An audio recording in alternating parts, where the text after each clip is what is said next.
JewishHistory.org presents Rabbi Berel Wein's 5,000 Years of Jewish History. One video clip at a time. Clip number 16, Greek Influence and Alexander the Great. Whenever there are major changes in world events, it seems to impact the Jewish people particularly. Alexander the great Greek leader, conquers the Persian Empire, conquers most of the known world, and he comes to the land of Israel in about 325 before the Common Era, just a few years before his death. There the Talmud tells us that he meets Simon the Righteous, Shimon HaTzadik, and is so impressed by the visage of Shimon HaTzadik and by the personality that he spares Jerusalem, he spares the temple, and so to speak, he continues on his way. Alexander will die 2 years later in 323, before the Common Era. The Jews remember Alexander. They made a commitment to him that all of the firstborn male children born during that year would be named Alexander.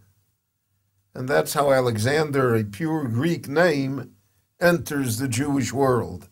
It became a standard Jewish name until our time. There are people today who are named Alexander, Sender.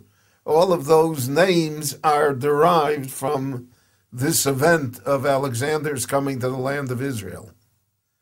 In addition, the Jews said, we're going to revamp our calendar. We're going to date not only from the creation of the world as we do now, but we're going to date from the time of Alexander, from the time of the Greek conquests. Now, the Jews fudged on this a little. This became what was known as Minyan Shtarot, the official date that was used in legal documents. And year 1 was the year 312 before the Common Era, which in Jewish tradition is exactly 1,000 years after the Exodus from Egypt. And the Jews also now were subservient to the Greeks. They had to pay taxes, etc. And to a certain extent, Greek culture, certainly Greek names, filtered into the Jewish world. We find great rabbis who are named Antigone.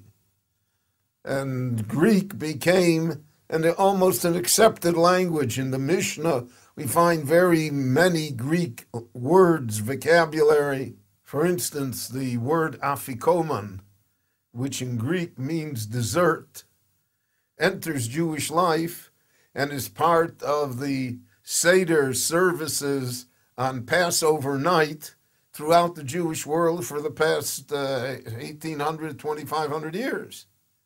And many Greek words enter Jewish culture, enter Jewish society, and the Jews will now have to contend not only with the physical domination of the Greeks, but also with the cultural identity that they have to attempt to restore to themselves. Alexander dies.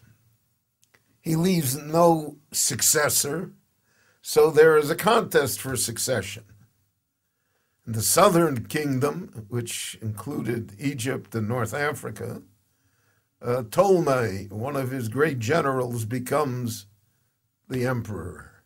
In the northern kingdom, which included Syria, Turkey, Anatolia, well, there Seleucus becomes the emperor. Both of them were generals under Alexander the Great. Now they compete with each other. Now guess, my friends, which little country is lodged between the Southern Empire and between the Northern Empire. Naturally, it's the land of Israel, the kingdom of Judah, and therefore the Jews have to choose, so to speak, between Seleucus in the north and between Ptolemy in the south. The Jews always favored the Egyptian Empire, always favored the Ptolemaic Empire. But the northern kingdom always attempted to conquer Israel, use it as a buffer and as a base against the Ptolemaic Empire in the south. And this, my friends, brings us pretty much to the story of Hanukkah, a story which I'm going to share with you on the next segment of this series. Thanks again for watching. For more on Jewish history, go to jewishhistory.org.